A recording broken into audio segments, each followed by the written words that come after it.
Nagulat ako kanina habang ginagawa ko yung video na to. So tapusin nyo yung video na to para malaman natin kung ano bang meron dito sa Roadmaster battery. So tara guys, umpisa na natin. Let's go!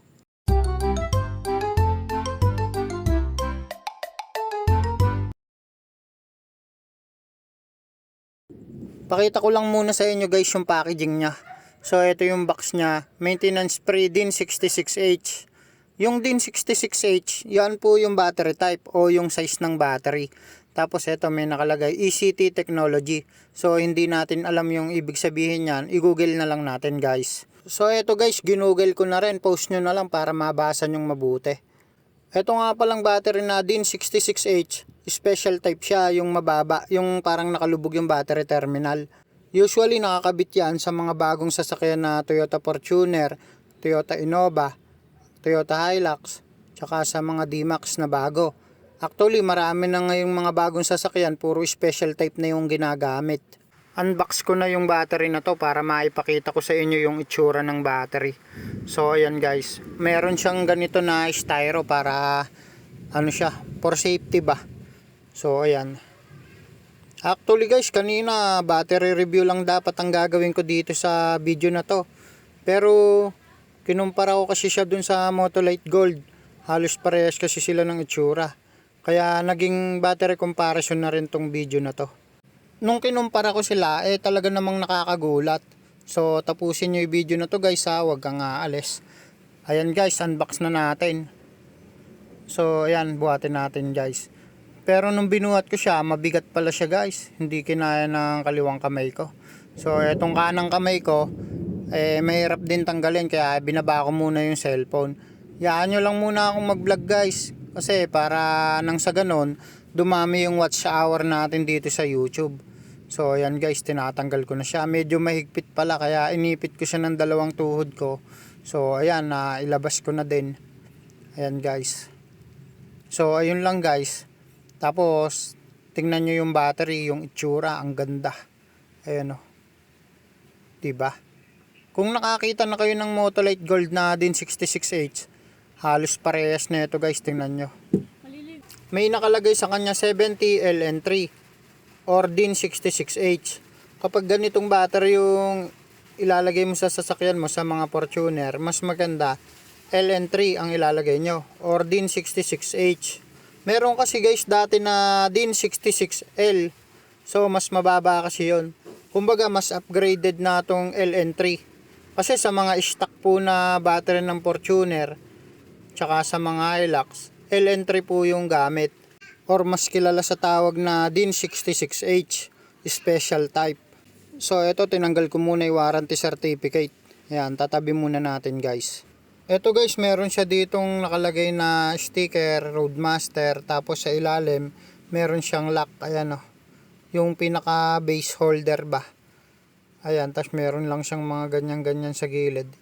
Yung iba kasi guys, nasa ibaba kasi ng battery yung lock, nasa ilalim. Kaya meron siyang ganun. Ito naman butas na to guys, pwede mong ilagay itong plastic na parang hose. Ayan, hose nga talaga yan, hose. So ayan, pwede mong ilagay yan, pwede naman ding hindi. So ayan, ganyan yung pinaka texture nya. Ayan, pinapakita ko lang guys para ba may idea kayo kung ano itsura na ito. Kasi ikukumpara nga natin dun sa Motolite Gold. Ayan guys, so meron din siyang base holder dito sa ilalim. So yun guys. Ayan. Tapos kukunin na natin yung Motolite Gold para maikumpara ko sa inyo, maipakita ko yung itsura. Ito nga pala guys yung Motolite Gold. So ayan, tinanggalan ko na ng plastic. Baka sabihin nyo kasi guys, pinapahaba natin yung video. So ito guys, may nakalagay sa kanya 75 LN3. Ayan, kung mapapansin nyo, mas mataas to, 75 LN3. So doon kasi sa kabila 70 LN3. Dati may nag-comment sa video natin, ang ibig sabihin ng unang number na yon, performance rating. Pero disclaimer lang guys, ako kasi personally hindi ko talaga alam yung ibig sabihin na yon. Pero sa ngayon tatawagin natin siyang performance rating. Eto guys yung battery, magkasing laki sila, magkasing taas, magkasing size. Parehas ng itsura, ayan. Ayan guys, so kung mapapansin nyo parehas. Kanina guys, nung binuhat ko yung Motolite Gold, napansin ko na parang mas mabigat siya. Kaliwang kamay kasi pinambubuhat ko, kumbaga hindi naman masyadong malakas yung kaliwang kamay ko. So eto guys, so mabigat. Ayan, ang bigat guys. Pero wag kayong mag-alala, titimbangin natin yan. Meron akong timbangan dito. Meron kasi kaming bigasan dito sa battery shop namin. O diba, sabi ko sa inyo meron eh. So ayan guys, timbangin natin yung battery. Ito nga pala yung timbangan. Nasa 20 kilo lang pala to guys. So hindi ko alam kung lalagpas ba ng 20 kilo to, pero palagay ko naman hindi. So unahin na natin yung Roadmaster. Ayan. So ayan guys, wag sanang bumagsak. So eto guys, nasa lagpas 17 kilo pala to. Ayan. So ayan, lagpas 17 kilo. 17 kilo tapos guhit-guhit. So hindi ko alam yung pagbasa ng timbangan guys eh. Pero ayan guys, nasa 17 kilo mahigit. Tapos eto namang Motolite Gold, sampan na rin natin. Kanang kamay na gagamitin ko dito kasi mas malakas yung kanang kamay ko. So ayan guys, wag sanang bumagsak guys. So eto, hindi naman bumabaksak. Ayan, stable naman siya.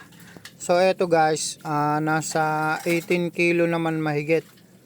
Ayan guys, nasa 18 kilo mahigit. Mas mataas talaga yung mas mabigat talaga itong Motolite Gold. Kasi kung mapapansin nyo dun sa performance rating nya, 75. Dito naman sa isa, sa Roadmaster, 70. So yun guys, siguro may epekto din yun. O sabi ko nga, pagka mas mataas yung first number na yon, mas maraming plates yung battery sa loob. Eto na guys, dito na ako nagulat kanina. Tinesting ko kasi yung battery gamit yung battery analyzer na to. Pero bago ka magpatuloy sa video na to, sana ay mag-subscribe ka na sa aking channel. May sarili po akong battery shop, mga tindang battery. Tapos gumagawa ako ng mga video content about nga dito sa mga battery ng sasakyan. Eto guys, inuna ko na ngang testingin itong Roadmaster battery. Medyo excited kasi ako sa part na yan eh. So set lang natin sa 70 Ah. Ayan guys yung battery. Okay, set lang natin sa 70 Ah. So ganun yung ginagawa ko kung minsan yung nakalagay na part number o yung first number doon, yun yung nilalagay natin dito sa GB. So eto nga, great nakalagay oh. Kulay green pa nga eh. Ayan, 100% yung health. Tapos yung CCA niya, 829. Mataas talaga yung mga CCA ng mga special type battery guys. Ayan. So post nyo na lang o balikan nyo na lang yung video para mabasa nyong mabuti. So dito na tayo sa Motolite Gold na DIN 66H. Ang nakalagay naman sa kanya, 75 LN3.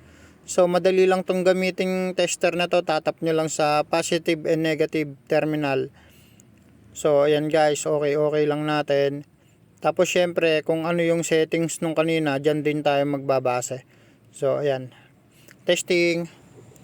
Eto guys, ang CCA nya 799 lang, mas mababa. Ang health naman nya 100%. So ayan, okay naman, great. Okay naman yung battery. Napansin ko lang bakit mas mababa yung result ng CCA na itong Motolite Gold. So inulit ko siya, ginawa kong 75 Ah kasi yan yung nakalagay dito, 75 LN3. So ngayon, okay natin. Testing, kung may pagbabago, tingnan natin.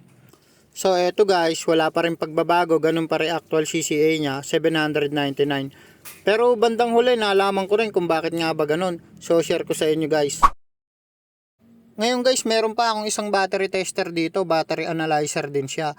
Mas mura to compare dun sa ginamit ko nung una, pero wag ka, mabisa ito guys, accurate din siya. Maganda rin siyang gamitin.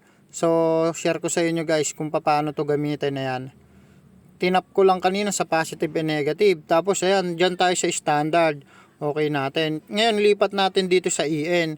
Yan kasi guys yung accurate kapag nagche-check ako ng battery, sa EN ako pumupunta, hindi dun sa CCA. Tapos dito seset lang natin ng 600 yan. So eto guys, yung okay na natin. Ayan guys, makikita rin kasi dito yung CCA. So ayan, yung health nya 100%. Tapos yung charge nya guys 12.6. Yung pinakababa, yung EDC, yan yung pinaka ano niya yung pinaka CCA niya. 878 naman dito sa isang tester na to. Pero dun sa isang tester kanina, nasa around 800 CCA din pataas. So okay naman, di naman nagkakalayo. Ang CCA nga pala sa mga hindi nakakaalam, ang ibig sabihin nun, cold cranking amps. Mas mataas ang CCA, mas maganda, mas malakas yung starting power ng sasakyan nyo. Ito naman guys yung Motolite Gold. So set din natin sa EN tapos 600. Ayan, okay lang natin. So ayan, go. Ayan, 100% din yung health niya. Tapos yung voltage na ito 5 volts lang, ay 5 volts. Ito guys, 12.5 lang yung voltage na ito. Doon kasi kanina sa Roadmaster 12.6. Siguro isa rin to sa dahilan kung bakit mas mababa yung actual CCA nito compare dun sa Roadmaster. So hindi ko alam guys pero palagay ko meron din kinalaman dun yun. Kumbaga syempre mas full charge yung isa compare dito sa isang battery. Ngayon disregard nyo na lang po kung sakaling 12.5 yung voltage ng battery. Kasi guys tataas naman yung voltage nyan kapag kakinabit nyo na sa sasakyan nyo. At umandar na po, matcha-charge na po yan sa alternator. Ang mahalaga kasi dyan guys, yung CCA o yung cold cranking amps. Yan kasi yung pinaka-starting power kapag ka-start nyo po yung sasakyan.